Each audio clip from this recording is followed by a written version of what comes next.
Hi guys, welcome to இந்த magic. இந்த வீடியோவில் ரொம்ப சிம்பிளாக தம்ரூட் அல்வா எப்படி செய்கிறது அப்படிங்கிறத பார்க்க போகிறோம். வீட்டில் இருக்க பொருட்களை வச்சு ரொம்ப சூப்பராக இதை வந்து நம்மளால் செய்ய முடியும். என் சேனலை நீங்கள் ஃபஸ்ட் டைம் பார்க்குறீங்க அப்படின்னா ப்ளீஸ் என் சேனலை வந்து சப்ஸ்கிரைப் பண்ணுங்கள். இந்த ரெசிபி எப்படி இருக்குங்கிறத பார்த்துட்டு எனக்கு கமெண்ட் பண்ணுங்கள். வாங்க இப்போ வீடியோக்குள்ளே போகலாம். இது எப்படி செய்கிறதுங்கிறத பார்க்கலாம். இதுக்கு 1/4 கப் அளவுக்கு கடலைப்பருப்பு எடுத்துக்கிறோம். அதை ஒரு 4 மணி நேரம் அளவாவது நம்ம ஊற வச்சு எடுத்துக்கணும். அதோட நட்ஸும் சேர்த்து ஊற வச்சுக்கோங்க. பாதாமும் முந்திரியும் நமக்கு தேவையான அளவு. இப்போ இந்த ஊறின கடலைப்பருப்பில் கொஞ்சம் தண்ணி ஊற்றி 10 நிமிஷம் குக்கரில் லோ ஃப்ளேம் வச்சு குக் பண்ணி எடுத்துக்கணும். விசில்ஸ் எல்லாம் வரணும் அப்படின்னு சொல்லிட்டு அவசியம் இல்லை. இப்போ பார்த்தீங்கன்னா நான் அந்த தண்ணியெல்லாம் வடிச்சிட்டேன். மேக்ஸிமம் தண்ணியெல்லாம் அப்சர்வ் ஆகி தான் அது வெந்திருக்கும். நல்லா குக் ஆகிருக்கணும். அதுக்கப்புறம் இது ஒரு மிக்ஸி ஜாரில் போட்டுட்டு நட்ஸ் எடுத்து வச்சுருக்கோம் இல்லையா, ஊற வச்ச நட்ஸு, அதையும் இதில் போடணும். எப்பயுமே நட்ஸ் வந்து நம்ம அப்படியே சாப்பிட்றதுக்கு ஊற வச்சு சாப்பிட்டோம்னா அதோட சத்து வந்து நமக்கு அதிக அளவில் கிடைக்கும். இது வந்து அளவு அப்படின்னு கிடையாது, உங்களுக்கு எவ்வளோ பிடிக்குமோ அந்த அளவுக்கு சேர்த்துக்கலாம். நான் வந்து ஒரு 10லேருந்து 15 முந்திரியும் பாதாமும் எடுத்துக்கிட்டேன். பாதாம் மட்டும் நம்ம ஸ்கின் வந்து ரிமூவ் பண்ணிட்டு எடுத்துக்கணும். நல்ல ஃபைன் பேஸ்ட்டாக வந்து அரைச்சி எடுத்துக்கோங்க.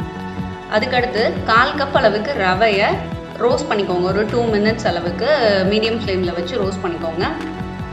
ஏன்னா வந்து ஈஸியாக குக் ஆகிறதுக்காக நம்ம ஒரு தடவை ரோஸ்ட் பண்ணி எடுத்துக்கிறோம். இப்போ இதை வந்து தனியாக ஒரு பிளேட்டில் வச்சுட்டு அதே பேனில் 1/2 லிட்டர் வந்து மில்க் ஆட் பண்ண போகிறோம்.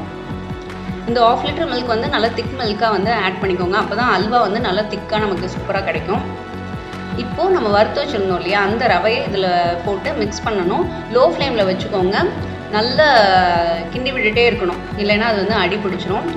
இன்னும் கொஞ்சம் நல்லா திக்கானோம். நம்ம உப்புமா செய்வோம் இல்லையா, அந்த அளவுக்கு கொஞ்சம் திக்கானோம். நம்ம ஆனால் கைவிடாமல் கிளறி விட்டுக்கிட்டே இருங்க. இப்போ இது திக்காயிடுச்சு. 1/2 கப் அளவுக்கு சுகர் சேர்த்துக்கிறேன். இப்போ இதை வந்து நல்லா கிளறி விட்டுக்கலாம். கொஞ்சம் நல்லா மெல்ட் ஆகி உங்களுக்கு வாட்டரியாக அது வந்து கிடைக்கும். நீங்கள் சுகருக்கு பதிலாக மில்க் மைட் சேர்க்கலாம், இல்லை ஸ்வீட் கோவா அது கூட சேர்த்துக்கலாம். இப்போ இதனால் திக்கானதுக்கப்புறமா நம்ம அரைச்சி எடுத்துருக்கோம் இல்லையா பருப்பு பேஸ்ட்டு, பருப்பண்டு நட்ஸும், அந்த பேஸ்ட்டை வந்து இதில் போட்டுட்டு நல்லா மிக்ஸ் பண்ணிக்கிறோம். மிக்ஸ் பண்ணதுக்கப்புறம் கலர் வந்து ஆட் பண்ணணும். ஃபுட் கலர் உங்களுக்கு என்ன கலர் வந்து பிடிச்சிருக்கோ அது வந்து ஆட் பண்ணுங்கள். ஆட் பண்ணிவிட்டு ஒரு தடவை நல்லா கிளறி விட்டுக்கோங்க. நீங்கள் மில்க் மைட் கோவாலாம் சேர்த்திங்கன்னா ரொம்ப சீக்கிரமே இந்த இது வந்து திக்காகி நமக்கு ரெடி ஆயிரும். ஏலக்காய் 2 பிஞ்ச் அளவுக்கு போட்டுக்கோங்க. ஒரு 3 ஏலக்காய் வந்து நான் போட்டிருப்பேன். 5 டேபிள் ஸ்பூன் கீ வந்து ஆட் பண்ணுறோம். கீ வந்து எப்பயும் அல்வா செய்யும் போது உடனே ஆட் பண்ணிடக்கூடாது.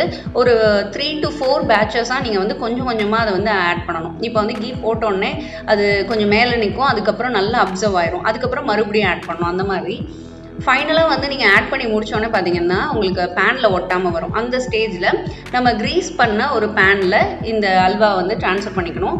வெள்ளரி விதை வந்து போட்டிங்கன்னா இந்த தம்ரூட் அல்வாவுக்கு ரொம்ப நல்லாயிருக்கும். ஸோ இப்போ இது அப்படியே கூட சாப்பிட்லாம். பட் இது வந்து தம்ரூட் அல்வாங்கிறனால கொஞ்சம் தம் பண்ணிக்கலாம். 160 டிகிரியில் 6 to 7 மினிட்ஸ் ஓவனில் பண்ணுங்கள்.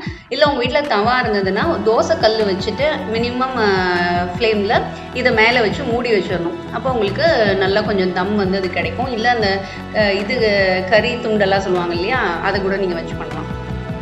இந்த ரெசிபி எப்படி இருந்ததுன்னு சொல்லிட்டு எனக்கு கண்டிப்பாக கமெண்ட் பண்ணுங்கள். தேங்க்யூ.